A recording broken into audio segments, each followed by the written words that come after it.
ಭಾರತೀಯ ಮಜ್ದೂರ್ ಸಂಘ ದಕ್ಷಿಣ ಕನ್ನಡ ಜಿಲ್ಲೆ, ಭಾರತೀಯ ಮಜ್ದೂರ್ ಸಂಘ ಪುತ್ತೂರು ಸಂಯೋಜಿತ ಸಂಘಟನೆ. ನಮ್ಮ ಹಕ್ಕು ನಮ್ಮ ಹೋರಾಟ ದೇಶವ್ಯಾಪಿ ಪ್ರತಿಭಟನೆ. ನಮ್ಮ ಜಿಲ್ಲೆಯಲ್ಲಿ ದಿನಾಂಕ 18/8/2026 ಮಂಗಳವಾರ, ಸಮಯ ಬೆಳಿಗ್ಗೆ 11 ಗಂಟೆಗೆ, ಸ್ಥಳ ಟೌನ್ ಹಾಲ್ ಮುಂಭಾಗ, ಮಂಗಳೂರು. ಈ ವಿಚಾರವಾಗಿ ಪತ್ರಿಕಾ ಮಾಹಿತಿ ನೀಡಲಿಕ್ಕೆ ನಮ್ಮ ಜಿಲ್ಲಾ ಭಾರತೀಯ ಮಜ್ದೂರ್ ಸಂಘದ ಅಧ್ಯಕ್ಷರಾದ ಅನಿಲ್ ಕುಮಾರ್ ಯು ಇವರು ಆಗಮಿಸಿದ್ದಾರೆ. ಇವರಿಗೆ ನಿಮ್ಮೆಲ್ಲರ ಪರವಾಗಿ ಸ್ವಾಗತಿಸಿದ್ದೇನೆ. ಅದೇ ರೀತಿ ಭಾರತೀಯ ಮಜ್ದೂರ್ ಸಂಘ ದಕ್ಷಿಣ ಕನ್ನಡ ಜಿಲ್ಲಾ ಸಂಘಟನಾ ಕಾರ್ಯದರ್ಶಿ ವಸಂತ್ ಕುಮಾರ್ ಮಣಿಹಳ್ಳ ಅವರಿಗೆ ಕೂಡ ನಮ್ಮೆಲ್ಲರ ಪರವಾಗಿ ಸ್ವಾಗತಿಸಿದ್ದೇನೆ. ಅದೇ ರೀತಿ ನಮ್ಮ ಭಾರತೀಯ ಮಜ್ದೂರ್ ಸಂಘದ ಪುತ್ತೂರು ತಾಲೂಕಿನ ಮಾಜಿ ಗೌರವಾಧ್ಯಕ್ಷರು, ನಮ್ಮೆಲ್ಲರ ಮಾರ್ಗದರ್ಶಕರಾದಂಥ BK ದೇಪಗೌಡ ಅವರಿಗೆ ಕೂಡ ಸ್ವಾಗತಿಸಿದ್ದೇನೆ. BFS ಆಟೋ ರಿಕ್ಷಾ ಚಾಲಕ ಮಾಲಕ ಸಂಘದ ಪುತ್ತೂರು ತಾಲೂಕು ಅಧ್ಯಕ್ಷರಾದ ಹೇಮಂತ ಎಸ್ ಅವರಿಗೆ ಕೂಡ ಸ್ವಾಗತಿಸಿದ್ದೇನೆ. ಭಾರತೀಯ ಮಜ್ದೂರ್ ಸಂಘದ ಪುತ್ತೂರು ತಾಲೂಕು ಸಂಘಟನಾ ಪ್ರಧಾನ ಕಾರ್ಯದರ್ಶಿಯಾದಂಥ ಸಚಿನ್ ಒಳತಟ್ಟು ಅವರಿಗೆ ಕೂಡ ಸ್ವಾಗತಿಸಿದ್ದೇನೆ. ಮುಂದಿನ ಮಾಹಿತಿಯನ್ನು ಹಾಗೂ ಇಲ್ಲಿ ಸೇರಿದಂಥ ಪತ್ರಿಕಾ ಮಾಧ್ಯಮದವರು ಹಾಗೂ ದೃಶ್ಯ ಮಾಧ್ಯಮದವರು ಅವರಿಗೆ ಕೂಡ ಹೃತ್ಪೂರ್ವಕವಾಗಿ ಸ್ವಾಗತಿಸಿದ್ದೇನೆ. ಅದೇ ರೀತಿ ಮುಂದಿನ ಮಾಹಿತಿಯನ್ನು ಪತ್ರಿಕಾ ಮಾಧ್ಯಮಕ್ಕೆ ಮಾಹಿತಿ ನೀಡಬೇಕಾಗಿ ಜಿಲ್ಲಾಧ್ಯಕ್ಷರಲ್ಲಿ ಕೇಳಿಕೊಡ್ತೀನಿ. ಕಾರ್ಮಿಕ ಬಂಧುಗಳ ನ್ಯಾಯಯುತವಾದಂಥ ಹಕ್ಕುಗಳಿಗಾಗಿ ಈ ರಾಷ್ಟ್ರದಲ್ಲಿ ದೇಶವ್ಯಾಪಿ ಪ್ರತಿಭಟನೆಯನ್ನು ಇದೇ ತಿಂಗಳ ಆಗಸ್ಟ್ 17ನೇ ತಾರೀಕಿಗೆ ಈ ದೇಶದ ಎಲ್ಲ ಭಾಗಗಳಲ್ಲಿ ನಡೆಯಲಿಕ್ಕಿದೆ. ಆದರೆ ದಕ್ಷಿಣ ಕನ್ನಡ ಜಿಲ್ಲೆಯಲ್ಲಿ ನಾವು ಕೇಂದ್ರದ BMS ಸಂಘಟನೆಯ ಸೂಚನೆಯ ಪ್ರಕಾರ ಅನುಮತಿಯನ್ನು ಪಡೆದುಕೊಂಡು 18ನೇ ತಾರೀಕಿಗೆ ಈ ಪ್ರತಿಭಟನೆಯನ್ನು ಹಮ್ಮಿಕೊಂಡಿದ್ದೇವೆ. ಕಾರಣ, ನಮ್ಮ 17ನೇ ತಾರೀಕಿಗೆ ನಮ್ಮ ಜಿಲ್ಲೆಯಲ್ಲಿ ನಗರ ಪಂಚಮಿ ಇದ್ದ ಕಾರಣ ಒಂದು ದಿವಸ ಲೇಟಾಗಿ ಈ ಪ್ರತಿಭಟನೆಯನ್ನು ನಾವು ಮಂಗಳೂರಿನಲ್ಲಿ ಆಯೋಜನೆ ಮಾಡಿದ್ದೇವೆ. ನಮ್ಮ ಈ ಪ್ರತಿಭಟನೆಯ ಉದ್ದೇಶದಲ್ಲಿ ಇವತ್ತು ನಾವು ಪುತ್ತೂರು, ನಮ್ಮ ಜಿಲ್ಲೆಯ 2ನೇ ಜಿಲ್ಲಾ ಕೇಂದ್ರವಾಗಿರುವಂಥ ಇಲ್ಲಿರುವಂಥ ಪತ್ರಿಕಾ ಮಾಧ್ಯಮದ ಬಂಧುಗಳ ಎದುರಿನಲ್ಲಿ ಈ ಪತ್ರಿಕಾಗೋಷ್ಠಿಯನ್ನು ನಡೆಸ್ತಾ ಇದ್ದೇವೆ. ಈ ಪತ್ರಿಕಾಗೋಷ್ಠಿಯಲ್ಲಿ ಭಾಗವಹಿಸಿರುವಂಥ ಎಲ್ಲ ಇಲ್ಲಿಯ ಸಜ್ಜನ ಮತ್ತು ಗೌರವಾನ್ವಿತ ಪತ್ರಿಕಾ ಮಾಧ್ಯಮದ ಮಿತ್ರರೇ, ಭಾರತೀಯ ಮಜ್ದೂರ್ ಸಂಘ ಈ ದೇಶದ ಅತಿ ದೊಡ್ಡ ಸಂಘಟನೆ, ಜಗತ್ತಿನ ಅತಿ ದೊಡ್ಡ ಸಂಘಟನೆ ಕಡೆಗೆ ಹೋಗುತ್ತಿರುವಂಥ ಒಂದು ದೊಡ್ಡ ಸಂಘಟನೆ. ಈ ಸಂಘಟನೆ ಕಳೆದ 70 ವರ್ಷಗಳ ಹಿಂದ ಈ ದೇಶದ ಕಾರ್ಮಿಕರ ನ್ಯಾಯಯುತ ಬೇಡಿಕೆಗಳಿಗಾಗಿ ಒಂದಷ್ಟು ಹೋರಾಟಗಳನ್ನು ದೇಶವ್ಯಾಪಿ, ರಾಜ್ಯವ್ಯಾಪಿ, ಜಿಲ್ಲಾವ್ಯಾಪಿಯಲ್ಲಿ ಹಮ್ಮಿಕೊಂಡು ಒಂದಷ್ಟು ಕಾರ್ಮಿಕರ ಪರವಾಗಿ ನಿರಂತರವಾದಂಥ ಪ್ರಕ್ರಿಯೆಯಲ್ಲಿ ತೊಡಗಿಕೊಂಡಿರುವಂಥ ದೇಶಭಕ್ತ, ರಾಷ್ಟ್ರಭಕ್ತ, ಕಾರ್ಮಿಕ ಹಿತವಾಗಿರುವಂಥ ಒಂದು ಸಂಘಟನೆ. ಪ್ರಸ್ತುತ ಈ ದೇಶದಲ್ಲಿ ಈ ದೇಶದ ಕಾರ್ಮಿಕರಿಗೆ ಒದಗಿ ಬಂದಿರುವಂಥ ಒಂದಷ್ಟು ತೊಂದರೆಗಳ ಪರಿಣಾಮದಿಂದಾಗಿ ಇವತ್ತು ನಾವು ಈ ದೇಶದಲ್ಲಿ ಕಾರ್ಮಿಕರ ಧ್ವನಿಯಾಗಿ, ಕಾರ್ಮಿಕರ ಪರವಾಗಿ, ಕಾರ್ಮಿಕರ ಯಾವ ಉದ್ದೇಶಗಳಿದೆ ಅದನ್ನು ಈಡೇರಿಸೋದಕ್ಕೋಸ್ಕರ ಈ ದೇಶದ ಸಂಘಟನೆಯಾಗಿ, ರಾಷ್ಟ್ರಭಕ್ತರಾಗಿ, ದೇಶಪ್ರೇಮಿಗಳಾಗಿ, ಕಾರ್ಮಿಕರ ಪರವಾಗಿರುವಂಥ ಸಂಘಟನೆಯಾಗಿ ರಾಷ್ಟ್ರದಲ್ಲಿ ದೇಶವ್ಯಾಪಿ ಪ್ರತಿಭಟನೆಯನ್ನು ಹಮ್ಮಿಕೊಂಡಿದ್ದೇವೆ. ಅದರ ಪ್ರಯುಕ್ತ ದಕ್ಷಿಣ ಕನ್ನಡ ಜಿಲ್ಲೆಯ ಭಾರತೀಯ ಮಜ್ದೂರ್ ಸಂಘಟನೆ ಕೂಡ ಈ ಕರೆಗೆ ಹೋಗೊಟ್ಟು ಇದರಲ್ಲಿ ಸಕ್ರಿಯವಾಗಿ ಭಾಗವಹಿಸುವ ಮುಖಾಂತರ ಕಾರ್ಮಿಕರ ಪರ ಈ ದಕ್ಷಿಣ ಕನ್ನಡ ಜಿಲ್ಲೆಯ ಸಂಘಟನೆಯು ಕೂಡ ಇದೆ ಎಂಬುದನ್ನು ತೋರಿಸುವುದಕ್ಕೋಸ್ಕರ ಮುಂದಿನ ದಿನದಲ್ಲಿ ಆಗಸ್ಟ್ 18ನೇ ತಾರೀಕು ಮಂಗಳೂರಿನ ಟೌನ್ ಹಾಲ್ ಮುಂಭಾಗದಲ್ಲಿ ಸರಿಸುಮಾರು 5,000 ಕಾರ್ಮಿಕರನ್ನು ಸೇರಿಸಿಕೊಳ್ಳುವುದರ ಮುಖಾಂತರ ಸರಕಾರ, ಆಡಳಿತ ವರ್ಗ ಇದರ ನಡುವೆ, ಕಾರ್ಮಿಕ ಮತ್ತು ಸರಕಾರ, ಆಡಳಿತ ವರ್ಗದವರ ನಡುವಿನ ಕೊಂಡಿಯಾಗಿ ಒಂದು ಜವಾಬ್ದಾರಿಯುತವಾದ ಸಂಘಟನೆಯಾಗಿ ನಿಂತು ಹೋರಾಟವನ್ನು ಹಮ್ಮಿಕೊಂಡಿದೆ. ನಮ್ಮ ಹೋರಾಟದ ಮೂಲ ಉದ್ದೇಶ ನ್ಯಾಯಯುತವಾದಂಥ ವೇತನವನ್ನು ಕಾರ್ಮಿಕರಿಗೆ ದೊರಕಿಸುವಂಥದ್ದು, ಕಾರ್ಮಿಕ ವರ್ಗದಲ್ಲಿ ಇರುವಂಥ ಕಾರ್ಮಿಕರಿಗೆ ಉದ್ಯೋಗದ ಭದ್ರತೆಯನ್ನು ಒದಗಿಸುವಂಥದ್ದು, ಈ ಕಾರ್ಮಿಕರಿಗೆ ಸಾಮಾಜಿಕ ಭದ್ರತೆಯನ್ನು ಈ ದೇಶದಲ್ಲಿ ನೀಡಬೇಕೆಂಬುದು ನಮ್ಮ ಮೂಲ ಉದ್ದೇಶವಾಗಿರುವಂಥದ್ದು. ಆದರೆ ಅದರ ಜೊತೆಗೆ ನಮ್ಮ ರಾಷ್ಟ್ರದಲ್ಲಿ ರಾಷ್ಟ್ರೀಯತೆಯ ದೃಷ್ಟಿಯಿಂದ ರಾಷ್ಟ್ರದ ಕಾರ್ಮಿಕರಿಗೋಸ್ಕರ ಒಂದು 11 ಬೇಡಿಕೆಗಳನ್ನು ಇಟ್ಟುಕೊಂಡು ಈ ದೇಶವ್ಯಾಪಿ ನಾವು ಪ್ರತಿಭಟನೆಯನ್ನು ಮಾಡುತ್ತಿದ್ದೇವೆ. ಮೊದಲನೇದಾಗಿ ESI ವೇತನ ಮಿತಿಯನ್ನು ಪ್ರಸ್ತುತ ಇರುವಂಥದ್ದು 21,000. ಇದನ್ನು 42,000ಕ್ಕೆ ಏರಿಸಬೇಕೆಂಬ ಯೋಚನೆಯನ್ನು ಇಟ್ಟುಕೊಂಡು ಹೋರಾಟವನ್ನು ಮಾಡ್ತಾ ಇದ್ದೇವೆ. ಅದರ ಜೊತೆ EPS 95 ಕನಿಷ್ಠ ಮಾಸಿಕ ಪಿಂಚಣಿಯನ್ನು 1,000ದಿಂದ 7,500ಕ್ಕೆ ಹೆಚ್ಚಿಸಬೇಕೆಂಬುದು ನಮ್ಮ ಬೇಡಿಕೆ. ಮೂರನೇ ಬೇಡಿಕೆ EPF ವೇತನ ಮಿತಿಯನ್ನು ಪ್ರಸ್ತುತ 15,000 ಇರುವಂಥದ್ದು ಅದು 30,000ಕ್ಕೆ ಏರಿಕೆ ಆಗಬೇಕೆಂಬುದು. ಬೋನಸ್ ಲೆಕ್ಕಾಚಾರದಲ್ಲಿ ಪರಿಗಣಿಸುವಂತಹ ವೇತನ ಮಿತಿಯು ಪ್ರಸ್ತುತ ಇರುವಂಥದ್ದು 7,000, ಅದನ್ನು 18,000ಕ್ಕೆ ಹೆಚ್ಚಿಸಬೇಕೆಂಬುದು ನಮ್ಮ ಬೇಡಿಕೆಯಾಗಿರುವಂಥದ್ದು. ಅದೇ ರೀತಿ ಬೋನಸ್ ಪಾವತಿಗೆ ಅರ್ಹತೆ ಇರುವಂತಹ ಕಾರ್ಮಿಕರ ವೇತನ ಮಿತಿಯನ್ನು ಪ್ರಸ್ತುತ 21,000 ಇರುವಂಥದ್ದು ಅದನ್ನು 42,000ಕ್ಕೆ ಹೆಚ್ಚಿಸಬೇಕೆಂಬುದು. ಇನ್ನೊಂದು ನಮ್ಮ ಯೋಜನಾ ನೌಕರರಾಗಿರುವಂತಹ ಆಶಾ ಕಾರ್ಯಕರ್ತೆಯರಾಗಿರ್ಬೋದು, ಅಂಗನವಾಡಿ ಕಾರ್ಯಕರ್ತರಾಗಿರ್ಬೋದು, ಅಕ್ಷರದೋತ್ಸವದ ಕಾರ್ಯಕರ್ತರಾಗಿರ್ಬೋದು, ಎಲ್ಲ ಯೋಜನಾಬದ್ಧ ನೌಕರರ ಗೌರವಧನವನ್ನು ಹೆಚ್ಚಿಸುವಂಥದ್ದು, ಅವರಿಗೆ ಸಮರ್ಪಕವಾದಂತಹ ಉದ್ಯೋಗದ ಭದ್ರತೆಯನ್ನು ನೀಡುವಂಥದ್ದು, ಅವರ ಆರೋಗ್ಯದ ಕಡೆ ಗಮನ ಕೊಡುವಂಥದ್ದು, ಅವರಿಗೆ ಸಾಮಾಜಿಕ ಭದ್ರತೆಯನ್ನು ನೀಡುವಂಥದ್ದು, ಅವರಿಗೆ ನಿವೃತ್ತಿಯ ವೇತನ ಪಿಂಚಣಿಯನ್ನು ದೊರೆಯುವಂತೆ ಮಾಡಬೇಕೆಂಬುದು ನಮ್ಮ ಇನ್ನೊಂದು ಬೇಡಿಕೆಯಾಗಿರುವಂಥದ್ದು. ಇನ್ನೊಂದು ಬೇಡಿಕೆ ಗುತ್ತಿಗೆ ಮತ್ತು ಹೊರಗುತ್ತಿಗೆ ಕಾರ್ಮಿಕರು ಸೇರಿದಂತೆ ಎಲ್ಲ ಕಾರ್ಮಿಕರಿಗೆ ಕಾನೂನುಬದ್ಧವಾಗಿ ಅನ್ವಯಿಸುವಂತಹ ಎಲ್ಲ ಕಡೆಗಳಲ್ಲಿ ಅನ್ವಯಿಸುವಂತಹ ಸಮಾನ ಕೆಲಸಕ್ಕೆ ಸಮಾನ ವೇತನ ಜಾರಿಗೊಳಿಸಬೇಕು ಈ ದೇಶದಲ್ಲಿ ಎಂಬುದು.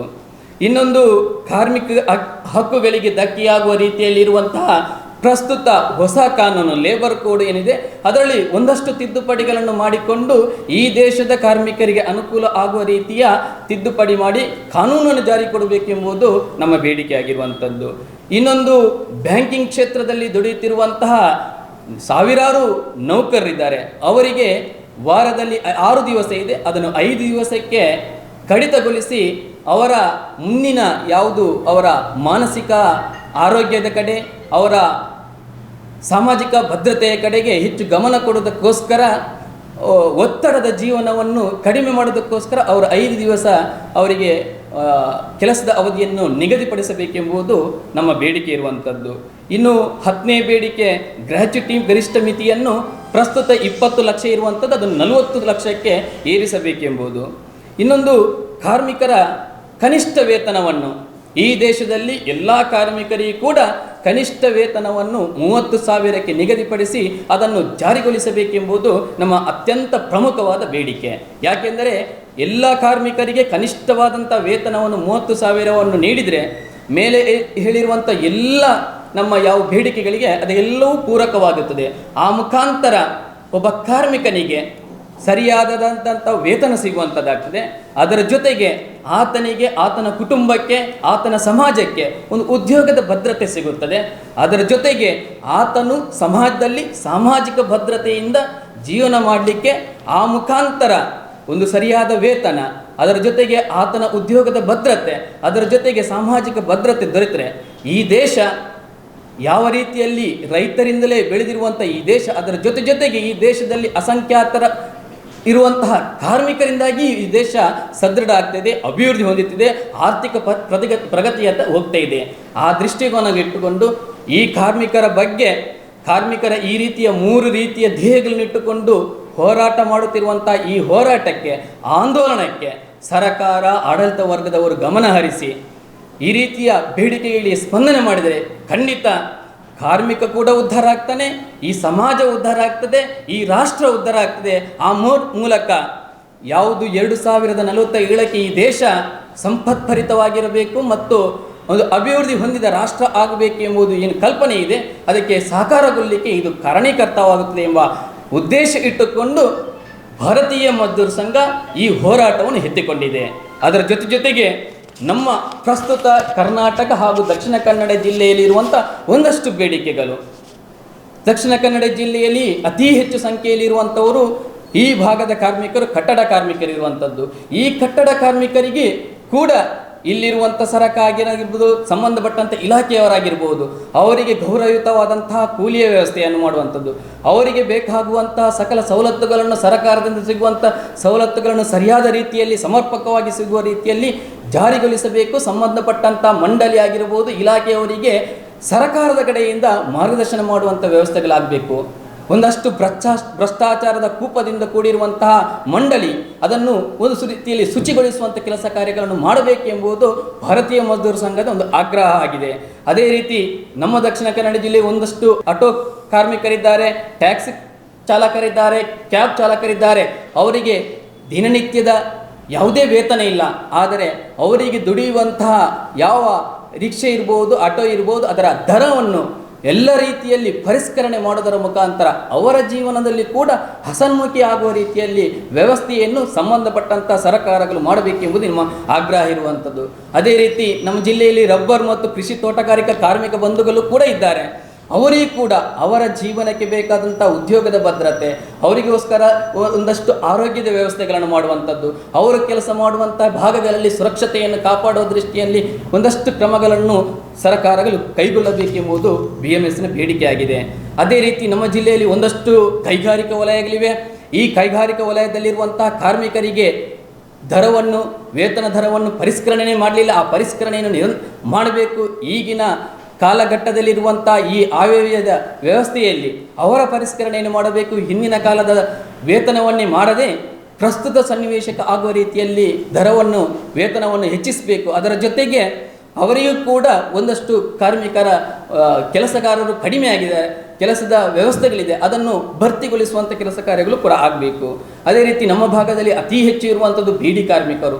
ಇವರಿಗೆ ಸರಿಯಾದಂಥ ಕೂಲಿಯ ವ್ಯವಸ್ಥೆಯನ್ನು ಮಾಡುವಂಥದ್ದು, ಅವರಿಗೆ EPF, ESI, EPS ಸೌಲಭ್ಯಗಳನ್ನು ಸಮರ್ಪಕವಾಗಿ ನೀಡುವಂಥದ್ದು, ಅವರಿಗೂ ಕೂಡ ಆರೋಗ್ಯ, ಅವರ ರಕ್ಷಣೆಯನ್ನು ಮಾಡುವಂಥ ಕೆಲಸ ಕಾರ್ಯಗಳನ್ನು ಮಾಡಬೇಕೆಂಬುದು ನಮ್ಮ ಬೇಡಿಕೆಯಾಗಿದೆ. ಅದೇ ರೀತಿ ಹೋಟೆಲ್, ಕ್ಯಾಟ್ರಿಂಗ್, ಆಸ್ಪತ್ರೆ, ಭದ್ರತಾ ಕಾರ್ಮಿಕರು ನಮ್ಮ ಭಾಗದಲ್ಲಿ ತುಂಬ ಜನ ಇದ್ದಾರೆ.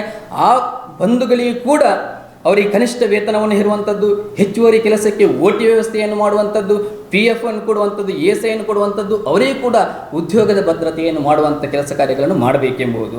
ಅದೇ ರೀತಿ ನಮ್ಮ ಭಾಗ ಮೀನುಗಾರಿಕೆ ಇರುವಂಥ ಪ್ರದೇಶ. ಈ ಮೀನುಗಾರಿಕೆ, ಮೀನು ಸಂಸ್ಕರಣೆ, ಗೇರು ಕಾರ್ಮಿಕರು ತುಂಬ ಜನ ನಮ್ಮ ಭಾಗದಲ್ಲಿದ್ದಾರೆ. ಈ ಬಂಧುಗಳಿಗೆ ಕೂಡ ನ್ಯಾಯಯುತವಾದಂಥ ಕೂಲಿಯನ್ನು ಕೊಡುವಂಥದ್ದು, ಸುರಕ್ಷಿತ ಕೆಲಸದ ವಾತಾವರಣವನ್ನು ಸೃಷ್ಟಿಸುವಂಥದ್ದು, ಅಪಘಾತ ಆದಾಗ ರಕ್ಷಣೆಯನ್ನು ನೀಡುವಂಥದ್ದು, ಸಾಮಾಜಿಕ ಭದ್ರತೆಯನ್ನು ಒದಗಿಸುವಂಥದ್ದು, ಮೂಲಭೂತ ಸೌಕರ್ಯಗಳನ್ನು ಇವರಿಗೂ ಕೂಡ ಒದಗಿಸಬೇಕೆಂಬುದು ಭಾರತೀಯ ಮಜ್ದೂರ್ ಸಂಘದ ಬೇಡಿಕೆಯಾಗಿರುವಂಥದ್ದು. ಇನ್ನು ಕ್ವಾರಿ, ಕಸರು, ಮರಳು, ಕಲ್ಲು ಕಾರ್ಮಿಕರು, ಈ ರೀತಿಯ ಕೆಲಸ ಕಾರ್ಯಗಳನ್ನು ಮಾಡುವಂಥ ವ್ಯಕ್ತಿಗಳು ತುಂಬ ಜನ ನಮ್ಮ ಭಾಗದಲ್ಲಿದ್ದಾರೆ. ಇಂತಹ ಬಂಧುಗಳಿಗೆ ಕೂಡ ಒಂದೇ ರೀತಿಯ ಕೂಲಿಯನ್ನು ಮಾಡುವಂಥದ್ದು, ಅವರ ಜೀವನದ ಮೇಲೆ ಏನಾದರೂ ತೊಂದರೆಯಾದಾಗ ಅದಕ್ಕೆ ಬೇಕಾದಂಥ ಅಪಘಾತದ ವಿಮೆಯನ್ನು ಘೋಷಣೆ ಮಾಡುವಂಥದ್ದು, ಅದನ್ನು ಗರಿಷ್ಠಗೊಳಿಸುವಂಥದ್ದು, ಈ ರೀತಿಯ ಕೆಲಸ ಕಾರ್ಯಗಳನ್ನು ಕೂಡ ಮಾಡಬೇಕೆಂಬುದು ನಮ್ಮ ಬೇಡಿಕೆಯಾಗಿರುವಂಥದ್ದು. ಇನ್ನು ನಮ್ಮ ಜೊತೆ ನಿರಂತರವಾಗಿ ಅದು ಸರ್ಕಾರ ಆಗಿರ್ಬೋದು, ಎಲ್ಲ ವ್ಯವಸ್ಥೆಗಳನ್ನು ಕೂಡ ಒಂದು ತಮ್ಮ ಬರವಣಿಗೆಯ ಮೂಲಕ ಸಮಾಜದ ದಾರಿಯನ್ನು ತಿದ್ದುವಂಥ ಒಂದು ಕಾರ್ಯದಲ್ಲಿರುವಂಥ ಈ ದೇಶದ ಅತಿ ಮುಖ್ಯ ಅಂಗವಾಗಿರುವಂಥ ಪತ್ರಿಕಾ ಮಾಧ್ಯಮದ ಅಂಗದವರು ತಾವುಗಳು ನಿಮ್ಮ ನಿತ್ಯ ಜೀವನದ ಬಗ್ಗೆ ನಿಮಗೆ ಗಮನ ಕೊಡದೆ ಕೇವಲ ಸಮಾಜದಲ್ಲಿ ಒಂದಷ್ಟು ಬದಲಾವಣೆಗಳು ತರಬೇಕೆಂಬ ಯೋಚನೆ ಇಟ್ಟುಕೊಂಡು ಕೆಲಸ ಮಾಡುವಂಥ ಈ ದೇಶದ ಅವಿಭಾಜ್ಯ ಅಂಗವಾಗಿರುವಂಥ ಪತ್ರಿಕಾ ಮಾಧ್ಯಮದ ಬಂಧುಗಳು, ನಿಮಗೆ ಒಂದಷ್ಟು ಕೆಲಸ ಕಾರ್ಯಗಳಾಗಬೇಕು. ನೀವು ಕೂಡ ಈ ದೇಶದ ಕಾರ್ಮಿಕ ಬಂಧುಗಳು. ಹಾಗಾಗಿ ನಿಮಗೆ ಕೂಡ ನ್ಯಾಯಯುತವಾದಂಥ ವೇತನಗಳು ನಿಮ್ಮ ಸಂಸ್ಥೆಗಳಿಂದ, ನಿಮ್ಮ ಕಡೆಗೆ ನಿಮ್ಮ ಯಾರು ಆಫೀಸರ್ಸ್, ನಿಮ್ಮ ಕಡೆಯಲ್ಲಿರುವಂಥ ಅಧಿಕಾರಿ ವರ್ಗದಿಂದ ಅವರಿಂದ ಸಿಗಬೇಕೆಂಬುದು ಭಾರತೀಯ ಮಜ್ದೂರ್ ಸಂಘದ ಭಾರಿ ನಿರ್ಮಲವಾದ ಮನಸ್ಸಿನಿಂದ ಕೇಳುವುದಾದಂಥ ಬೇಡಿಕೆ ಇರುವಂಥದ್ದು. ನಿಮಗೆ ಕೂಡ PF ವ್ಯವಸ್ಥೆ ಆಗಬೇಕು, ESI ವ್ಯವಸ್ಥೆ ಆಗಬೇಕು, ನಿಯಮಿತ ಕೆಲಸದ ಸಮಯವನ್ನು ನಿಮಗೆ ಕೂಡ ನಿಗದಿ ಮಾಡಬೇಕು. ನಮ್ಮಲ್ಲಿ ಕೂಡ ಮಹಿಳಾ ಪ್ರತಿನಿಧಿಗಳಿದ್ದಾರೆ, ಆ ಮಹಿಳಾ ಪ್ರತಿನಿಧಿಗಳಿಗೆ ಬೇಕಾಗುವಂತಹ ವ್ಯವಸ್ಥೆಯನ್ನು ಕೂಡ ಮಾಡಬೇಕು. ನಿಮಗೆ ಕೂಡ ಒಂದು ಉದ್ಯೋಗದ ಭದ್ರತೆಯನ್ನು ಕಲ್ಪಿಸಬೇಕೆಂಬುದು ಭಾರತೀಯ ಮಜ್ದೂರ್ ಸಂಘದ ದೊಡ್ಡ ಮಟ್ಟದ ಒಂದು ಬೇಡಿಕೆಯಾಗಿರುವುದು. ಈ ಸಮಾಜವನ್ನು ತಿದ್ದುವ ಕೆಲಸದಲ್ಲಿ ರಾಜಕಾರಣಿಗಳು ಎಷ್ಟು ಮುಖ್ಯವೋ, ರೈತರು ಎಷ್ಟು ಮುಖ್ಯವೋ, ಕಾರ್ಮಿಕರು ಎಷ್ಟು ಮುಖ್ಯವೋ, ಅದೇ ರೀತಿ ಮಾಧ್ಯಮದ ಮಂತ್ರರು ಕೂಡ ಮುಖ್ಯ. ಅದಕ್ಕೋಸ್ಕರ ನಿಮ್ಮ ಎಲ್ಲ ನೋವುಗಳನ್ನು ಸಮಾಜಕ್ಕೆ, ಸರ್ಕಾರಕ್ಕೆ, ಆಡಳಿತ ವರ್ಗಕ್ಕೆ ತಿಳಿಸುವ ಕೆಲಸವನ್ನು ಭಾರತೀಯ ಮಜ್ದೂರ್ ಸಂಘ ಒಂದು ಜವಾಬ್ದಾರಿಯಲ್ಲಿ ಅಧಿಕಾರದಿಂದ ಆಗಿ ಅಲ್ಲ, ಸಂಘಟನೆಯಿಂದ ಆಗಿ ಅಲ್ಲ, ಒಟ್ಟು ಎಲ್ಲ ವಿಚಾರಗಳನ್ನು ತಿಳಿಸುವ ಮಧ್ಯವರ್ತಿಯಾಗಿ ನಾವು ಕೆಲಸ ಮಾಡ್ತಾ ಇದ್ದೇವೆ ಅದಕ್ಕೋಸ್ಕರ ನಿಮ್ಮ ಬೇಡಿಕೆಯನ್ನು ಇಟ್ಟುಕೊಂಡು ಅದನ್ನು ಕೂಡ ಈಡೇರಿಸಬೇಕೆಂಬ ಬೇಡಿಕೆಯನ್ನು ಹೇಳ್ತಾ ಇದ್ದೇವೆ.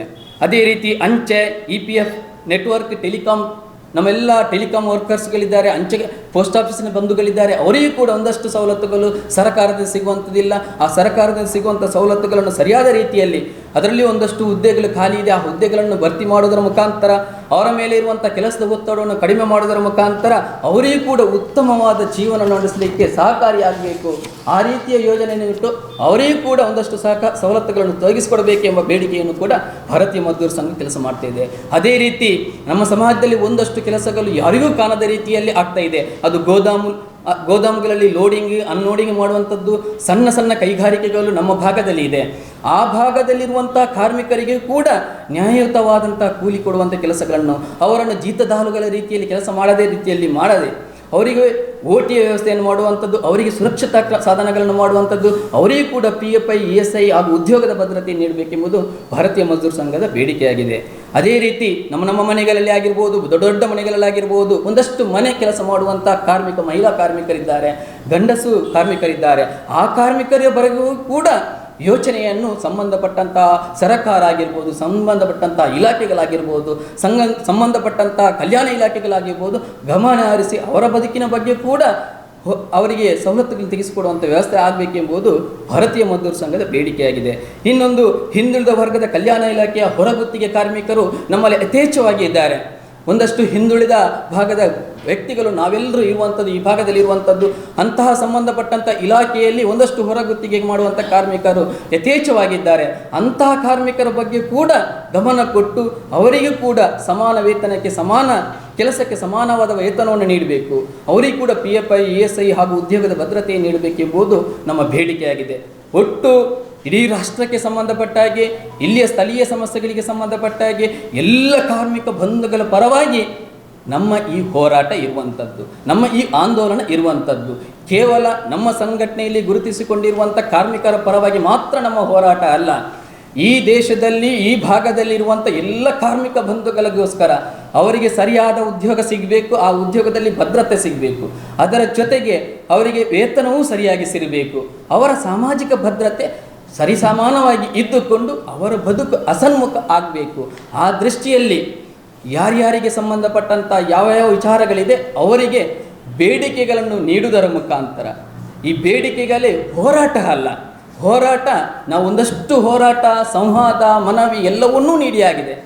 ಈಗ ಸಾರ್ವಜನಿಕವಾಗಿ ನಮ್ಮ ಕಾರ್ಮಿಕರ ಬಗ್ಗೆ ವಿಚಾರವನ್ನು ತಿಳಿಸುವ ಕೆಲಸವನ್ನು ಆಗಸ್ಟ್ 18ನೇ ತಾರೀಕಿಗೆ ನಮ್ಮ ಜಿಲ್ಲೆಯ ಜಿಲ್ಲಾ ಕೇಂದ್ರದಲ್ಲಿ ಮಾಡಲಿಕ್ಕಿದ್ದೇವೆ ಬಂಧುಗಳೇ. ಹಾಗಾಗಿ ಕೇವಲ ಭಾರತೀಯ ಮಜ್ದೂರ್ ಸಂಘಟನೆಯಲ್ಲಿರುವಂಥ ಕಾರ್ಮಿಕರಿಗೋಸ್ಕರ ಈ ಹೋರಾಟ ಅಲ್ಲ, ಸಮಸ್ತ ಕಾರ್ಮಿಕರಿಗೆ, ನಾವು ಹೇಳದೇ ಇರುವಂಥ ಕಾರ್ಮಿಕರು ಕೂಡ ಇರಬಹುದು, ಆ ಎಲ್ಲ ಬಂಧುಗಳಿಗೋಸ್ಕರ ಒಬ್ಬ ಸೇತುವೆಯಾಗಿ BMSನ ಲೀಡರ್ಸ್ಗಳು, BMS ಸಂಘಟನೆ ಈ ಜಿಲ್ಲೆಯಲ್ಲಿ, ಈ ರಾಷ್ಟ್ರದಲ್ಲಿ ಕೆಲಸ ಮಾಡುತ್ತದೆ ಎಂಬುದನ್ನು ನಿಮ್ಮ ಮುಂದೆ ಹೇಳ್ತಾ, ನಮ್ಮ ಈ ಹೋರಾಟದ, ಈ ಆಂದೋಲನದ, ಈ ಬೇಡಿಕೆಗಳ ವಿಚಾರವನ್ನು ಈ ಭಾಗದ ಎಲ್ಲ ಬಂಧುಗಳಿಗೆ, ಎಲ್ಲ ಕಾರ್ಮಿಕರಿಗೆ, ಎಲ್ಲ ವ್ಯಕ್ತಿಗಳಿಗೆ ತಿಳಿಸಿ ಆ ಮುಖಾಂತರ ಈ ಹೋರಾಟದಲ್ಲಿ ತಾವುಗಳೂ ಭಾಗಿಯಾಗುವುದರ ಮುಖಾಂತರ ಶಕ್ತಿಯನ್ನು ತುಂಬಬೇಕು.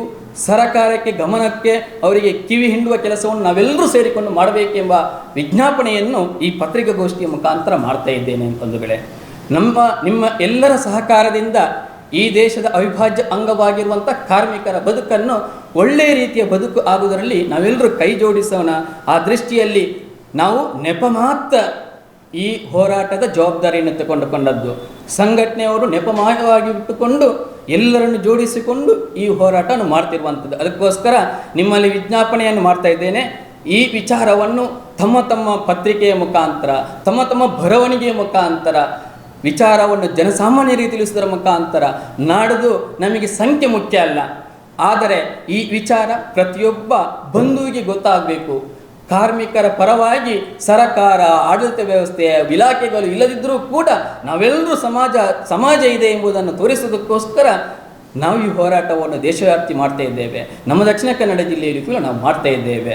ಯಾವುದೋ ಒಂದು ವ್ಯಕ್ತಿಗೋಸ್ಕರ ಅಲ್ಲ, ಸಂಘಟನೆಗೋಸ್ಕರ ಅಲ್ಲ, ಕಾರ್ಮಿಕರ ಹಿತಕ್ಕೋಸ್ಕರ ನಾವು ಮಾಡ್ತಿದ್ದೇವೆ. ಹಾಗಾಗಿ ಮತ್ತೊಮ್ಮೆ ವಿಜ್ಞಾಪನೆ, ಈ ವಿಚಾರವನ್ನು ಪ್ರಚಾರ ಮಾಡೋದರ ಮುಖಾಂತರ ನಾವೆಲ್ಲ ಒಟ್ಟಾಗಿ ಕಾರ್ಮಿಕರ ಪರವಾಗಿ ಹೋರಾಡೋಣ, ಅವರಿಗೆ ನ್ಯಾಯಯುತವಾದಂಥ ವ್ಯವಸ್ಥೆಯನ್ನು ಮಾಡೋದಕ್ಕೆ ಸಹಕಾರಿಗಳಾಗೋಣ ಅಂತ ಹೇಳ್ತಾ ಇದೆ. ಕೇಂದ್ರದಲ್ಲಿ BMS ಬೆಂಬಲಿತ ಸರ್ಕಾರವೇ ಇರುವುದು. ಪ್ರತಿಭಟನೆ ಮಾಡೋ ಬದಲು ನಿಮ್ಮ ರಾಷ್ಟ್ರೀಯ ಮಟ್ಟದ ಯಾರಾದರೂ ನಾಯಕರು ಸರ್ಕಾರದ ಹತ್ರ ಮಾತಾಡಿದ್ರೆ ಈ ಬೇಡಿಕೆಗಳನ್ನು ಈಡೇರಿಸುವುದಿಲ್ಲ? ಸ್ಪಷ್ಟವಾಗಿ ನಾನು ನಿಮ್ಮ ಮುಂದೆ ಈ ವಿಚಾರವನ್ನು ಮಂಡಿಸ್ತಿದ್ದೇನೆ.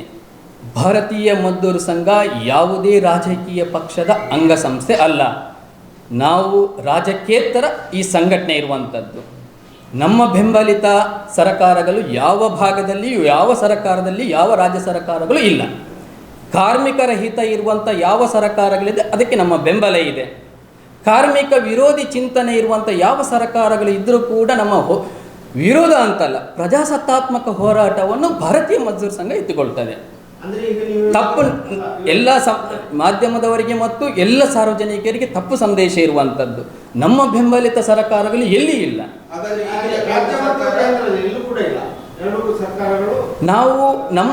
ನಾವು ರಾಜಕೀಯೇತರ ಸಂಸ್ಥೆ, ಹಾಗಾಗಿ ನಮ್ಮ ಬೆಂಬಲಿತ ಇಲ್ಲ. ಕಾರ್ಮಿಕ ವಿರೋಧಿ ಅಲ್ಲ, ಕಾರ್ಮಿಕರಿಗೆ ಬೇಕಾಗುವಂಥ ಸವಲತ್ತುಗಳನ್ನು ತೊಡಗಿಸುವುದರಲ್ಲಿ ವ್ಯತ್ಯಾಸಗಳಾಗಿದೆ. ಹಾಗಾಗಿ ಆ ಬೇಡಿಕೆಗಳನ್ನು ಈಡೇರಿಸಬೇಕೆಂಬ ಒತ್ತಾಯವನ್ನು ನಾವು ಮಾಡ್ತಾ ಇದ್ದೇವೆ. ನಾವು ನಮ್ಮ ಸರ್ಕಾರ ಯಾವ ಸರ್ಕಾರವೂ ದೂರುವುದಿಲ್ಲ. ಕಾರ್ಮಿಕರಿಗೆ ಒಂದಷ್ಟು ಕೆಲಸ ಕಾರ್ಯಗಳನ್ನು ಎಲ್ಲ ಸರ್ಕಾರಗಳು ಮಾಡಿದೆ, ಎಲ್ಲ ವ್ಯವಸ್ಥೆಗಳು ಮಾಡಿದೆ. ಆದರೆ ಈಗ ಇರುವಂಥ ವ್ಯವಸ್ಥೆಗಳನ್ನು ಬೇಡಿಕೆಗಳನ್ನು ಆಗ್ರಹ ಮಾಡ್ತಿದ್ದೇವೆ. ಒಂದಷ್ಟು ಈಗಿನ ಪ್ರಸ್ತುತ ಸನ್ನಿವೇಶಕ್ಕೆ ಬೇಕಾಗುವ ರೀತಿಯಲ್ಲಿ ವ್ಯವಸ್ಥೆಗಳನ್ನು ಬದಲಾವಣೆ ಮಾಡಿಕೊಳ್ಳಿ, ನ್ಯಾಯ ಕೊಡಿ ಅಂತ ಹೇಳ್ತಿದ್ದೇವೆ. ಯಾವುದಕ್ಕೆ? BMS ಇದು ಭಾರತದಲ್ಲಿಯ ದಕ್ಷಿಣ ಕನ್ನಡ ಜಿಲ್ಲೆಯಲ್ಲಿ. ದಕ್ಷಿಣ ಕನ್ನಡ ಜಿಲ್ಲೆಯಲ್ಲಿ ಭಾರತೀಯ ಮಜ್ದೂರ್ ಸಂಘ ದಕ್ಷಿಣ ಕನ್ನಡ ಜಿಲ್ಲೆಯಲ್ಲಿ ದೊಡ್ಡ ಸಂಘಟನೆ. ಸರಿಸುಮಾರು 1 ಲಕ್ಷದಷ್ಟು ಸಹ ಈ ಕಾರ್ಮಿಕರು ನಮ್ಮ ಜಿಲ್ಲೆಯಲ್ಲಿ ನಮ್ಮ ಜೊತೆ ಇದ್ದಾರೆ, ಹೊರಗಿದ್ದಾರೆ. ಪ್ರತ್ಯಕ್ಷ ಹಾಗೂ ಪರೋಕ್ಷವಾಗಿ ಕೆಲಸ ಮಾಡ್ತಿರುವಂಥ ಕಾರ್ಮಿಕ ಬಂಧುಗಳಿದ್ದಾರೆ. ಈಗ ನೀವು ಅಂತ ಹೇಳಿದ್ದಾರಲ್ಲ, ಬ್ಯಾಂಕಿನವರಿಗೆ 5 ದಿನ ರಜೆ ಇದೆ ಕೊಡಬೇಕು ಅಂತ ಹೇಳಿ. ಆಕ್ಚುಲಿ ಸೆಕೆಂಡ್ ಸ್ಯಾಟರ್ಡೆ ಮತ್ತು ಫೋರ್ತ್ ಸ್ಯಾಟರ್ಡೆ ಅವರಿಗೆ ಹೆಚ್ಚು ರಜೆ ಕೊಡ್ತಾ ಇದ್ದಾರಲ್ಲ. ನಾವು ಕೇಳುವಂಥದ್ದು 6 ದಿವಸ ಇದೆ, 6 ದಿವಸ ಇದೆ, ವಾರದಲ್ಲಿ 6 ದಿವಸ, ಅದು 5 ದಿನಕ್ಕೆ ಕೊಡಬೇಕು ಅಂತ ಹೇಳಿ. ಉದ್ದೇಶ ಇಷ್ಟೇ. ಬ್ಯಾಂಕಿಂಗ್ ಕ್ಷೇತ್ರದಲ್ಲಿ ಡಿಜಿಟಲಿ ಬ್ಯಾಂಕಿಂಗ್ ವ್ಯವಸ್ಥೆ ಆಗಿದೆ, ATM ಆಗಿದೆ, ಆನ್ಲೈನ್ ಸೇವೆಗಳಿದೆ, ಮೊಬೈಲ್ ಬ್ಯಾಂಕಿಂಗ್ ಇದೆ, ಇಂಟರ್ನೆಟ್ ಬ್ಯಾಂಕಿಂಗ್ ಇದೆ, ಎಲ್ಲವೂ ಇದೆ. ಇದೆಲ್ಲವನ್ನು ಗ್ರಾಹಕರು ಈಗಾಗಲೇ ಪಡೆಯುತ್ತಿದ್ದಾರೆ, ಬ್ಯಾಂಕ್ಗೆ ಹೋಗದೇ ಪಡೆಯುತ್ತಿದ್ದಾರೆ. ಆ ಸಂದರ್ಭದಲ್ಲಿ ಇಲ್ಲಿ ಕೆಲಸ ಮಾಡುವಂಥ ಕಾರ್ಮಿಕರಿಗೆ ಈ ವ್ಯವಸ್ಥೆಗಳಿದ್ದ ಕಾರಣ ಒಂದಷ್ಟು ಒತ್ತಡದ ವ್ಯವಸ್ಥೆಗಳಿದೆ. ನಾವು ಮೊಬೈಲಲ್ಲಿ ಎಷ್ಟು ವರ್ಕ್ ಮಾಡಿದರೂ ಕೂಡ ಅದನ್ನು ಅಪ್ಲೋಡ್ ಏನು ಬೇಕಾದರೂ ಮಾಡಿದ್ರು ಈ ಬ್ಯಾಂಕಿನಲ್ಲಿ ಕೆಲಸ ಮಾಡುತ್ತಿರುವಂಥ ಆ ಬಂಧುಗಳು ಅವರಿಗೆ ಒತ್ತಡದಿಂದ ಇದೆ. ಉದಾಹರಣೆಗೆ ಅವರು 11 ಗಂಟೆ ತನಕ ಕೂಡ ಕೆಲಸ ಮಾಡೋ ನೌಕರರಿದ್ದಾರೆ. ನಮ್ಮ ಆತ್ಮೀಯರು ಕೂಡ ತುಂಬ ಸರಿ ಹೇಳ್ತಾರೆ 10 ಗಂಟೆ 12 ಗಂಟೆ ಆಗ್ತದೆ. ಈ ಒತ್ತಡವನ್ನು ನಿರ್ವಹಣೆ ಮಾಡೋದಕ್ಕೋಸ್ಕರ ನಾವು ಈ ವ್ಯವಸ್ಥೆಗಳು ಎಷ್ಟು ಚೆನ್ನಾಗಿ ಬಂತು ಅಷ್ಟೇ ಒತ್ತಡಗಳು ಆ ನೌಕರರಿಗಿದೆ. ಅದಕ್ಕೋಸ್ಕರ ಅವರಿಗೆ ಒಂದಷ್ಟು ವಿಶ್ರಾಂತಿಯ ವ್ಯವಸ್ಥೆ, ಮಾನಸಿಕ ನೆಮ್ಮದಿ ಸಿಗುವ ರೀತಿಯಲ್ಲಿ ಮತ್ತು ಕುಟುಂಬದ ಜೊತೆ ಬೆರೆಯುವುದಕ್ಕೋಸ್ಕರ ನಾವು ಬೇಡಿಕೆಯನ್ನು ಇಟ್ಟುವಂಥದ್ದು. ಇದನ್ನು ನಾವು ತುಂಬ ಸರಿ ನೀವು ಕೇಳಿದಂಥ ಪ್ರಶ್ನೆಗಳಿಗೆ ತುಂಬ ಸರಿ ನಾವುಗಳು ಕೂಡ ಚರ್ಚೆ ಮಾಡಿದ್ದೇವೆ. ಆವಾಗ ಬಂದಿರುವಂಥ ನಾವು ಪ್ರಾಕ್ಟಿಕಲ್ ಆಗಿ ಅದನ್ನು ಅಧ್ಯಯನ ಮಾಡಿದ ಕಾರಣ ಈ ಬೇಡಿಕೆಯನ್ನು BMS ಇಟ್ಟುಕೊಂಡಿದೆ. ಅದಕ್ಕೆ ನೀವು ಏನು ಮಾಡಬೇಕು ಅಂತ ಹೇಳಿದ್ರೆ ಅಲ್ಲಿ ಸಿಬ್ಬಂದಿಯನ್ನು ಜಾಸ್ತಿ ಮಾಡಬೇಕು ಅಂತ ಹೇಳಿ ಒತ್ತಡ ಇರಬೇಕಲ್ಲದೆ. ಈಗಾಗಲೇ ಬ್ಯಾಂಕಿಂಗಿನ ಬಹುತೇಕ ಶಾಖೆಗಳಲ್ಲಿ ಗ್ರಾಹಕರು ಹೋದಾಗ ರಶ್ ಇರ್ತದೆ. ಇನ್ನು ವಾರದಲ್ಲಿ 5 ದಿನ ಕೆಲಸ ಆಗುವಾಗ ರಶ್ಶಿನ ಸಂಖ್ಯೆ ಇನ್ನೂ ಹೆಚ್ಚಾಗ್ತದೆ. ಈಗಲೇ ಗ್ರಾಹಕರ ಅವರು ಸರಿಯಾಗಿ ಮಾತಾಡುವುದಿಲ್ಲ, ಅವರ ಸೇವೆ ಸರಿಯಾಗಿ ಸಿಗ್ತಾ ಇಲ್ಲ. ಎಲ್ಲೋ ಉತ್ತರ ಭಾರತದ ಕಾರ್ಮಿಕರು ಅಥವಾ ಭಾಷೆಬರದ ಕಾರ್ಮಿಕರು ಅಲ್ಲಿ ದುಡಿತಾ ಇದ್ದಾರೆ. ದಕ್ಷಿಣ ಕನ್ನಡ ಜಿಲ್ಲೆಯಲ್ಲಿ ನೀವು ಹೇಳಿರುವಂಥ ಅಂಶ ಖಂಡಿತ ನಮಗೆ ಒಂದಷ್ಟು ವ್ಯತ್ಯಾಸಗಳಾಗ್ತಾ ಇದೆ, ಖಂಡಿತ ನಾವು ಒಪ್ತೇವೆ. ಆದರೆ ದೇಶವ್ಯಾಪ್ತಿ ಯೋಚನೆ ಮಾಡಿಕೊಂಡು ಈ ನಿರ್ಣಯವನ್ನು ನಾವು ಮಾಡಿರುವಂಥದ್ದು. ನಮ್ಮ ಭಾಗದಲ್ಲಿ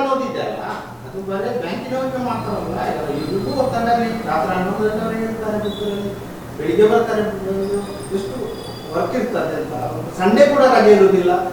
ಇಂಥದ್ದೆಲ್ಲ ಇದೆ. ಒತ್ತಡ ಅನ್ನೋದು ಬರೇ ಬ್ಯಾಂಕಿನವರಿಗೆ ಮಾತ್ರ ಇರುವುದಲ್ಲ. ಅಲ್ಲ, ನಾವು ಒತ್ತಡ ಎನ್ನುವಂಥ ಪ್ರಶ್ನೆ ಎಲ್ಲರೂ ಇರಬೇಕು, ಇರ್ಲಿಕ್ಕೆ ಆಗುದಿಲ್ಲ. ಒತ್ತಡ ಎನ್ನುವುದು ಅದೇ ನಾನು ಹೇಳಿದಾಗಲೇ ಅಧ್ಯಯನ ಮಾಡಿದ ಪ್ರಕಾರ ಎಲ್ಲ ಕಾರ್ಮಿಕರಿಗಿಂತ ಜಾಸ್ತಿ ಈ ಡಿಜಿಟಲೀಕರಣ ಬಂದ ಕಾರಣ ಒಂದಷ್ಟು ಒತ್ತಡಗಳು ಬೇರೆ ಕಾರ್ಮಿಕರಿಗಿಂತ ಹೆಚ್ಚು ಆದ ಕಾರಣ ಈ ನಿರ್ಧಾರವನ್ನು ಕೇಂದ್ರ ಮಟ್ಟದಲ್ಲಿ ಯೋಚನೆ ಮಾಡಿರುವಂಥದ್ದು. ದಕ್ಷಿಣ ಕನ್ನಡ ಜಿಲ್ಲೆಯಲ್ಲಿ ನಾನು ಹಾಗೆ ಹೇಳಿದಾಗೆ ಒಂದಷ್ಟು ವ್ಯವಸ್ಥೆಗಳು. ಆದರೆ ನಿಮ್ಮ ಸಲಹೆ ಒಟ್ಟು ನಾವೆಲ್ಲರೂ ಸೇರಿಕೊಂಡು ಈ ಹೋರಾಟವನ್ನು ಮಾಡುವಂಥದ್ದು. ನಿಮ್ಮ ಸಲಹೆಯನ್ನು 100ಕ್ಕೆ 100 ನಾವು ಪರಿಗಣನೆ ಮಾಡಿಕೊಂಡು ನಮ್ಮ ಬೇಡಿಕೆಯಲ್ಲಿ ಸೇರಿಸುವ ಕೆಲಸವನ್ನು ಮಾಡ್ತೇವೆ. ಸುದ್ದಿ ಚಾನಲ್ ಕ್ಷಣ ಕ್ಷಣದ ಸುದ್ದಿಗಾಗಿ. ಅತ್ತೆ, ಇದು ನನ್ನ ಬರ್ಡೇ ಗಿಫ್ಟ್. ಇದೆಲ್ಲ ಜೀವನದಲ್ಲಿ ನನಗೋಸ್ಕರ ತಗೊಂಡ್ಬಂದಿದ್ದಾರೆ. ನಿನ್ ಮೇಲೆ ತುಂಬಾ ಚೆನ್ನಾಗಿ ಕಾಣುತ್ತೆ. ಇದು ತುಂಬಾ ಚೆನ್ನಾಗಿದೆ ಅಲ್ವಾ? ತುಂಬಾ ಚೆನ್ನಾಗಿದೆ.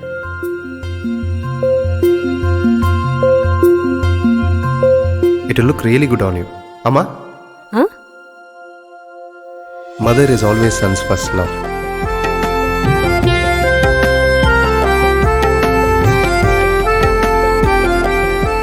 ಪ್ರತಿ ಪೀಳಿಗೆಯ ಪ್ರೀತಿಯ ಮಳಿಗೆ GL ಆಚಾರ್ಯ ಜುವೆಲ್ಲರ್ಸ್.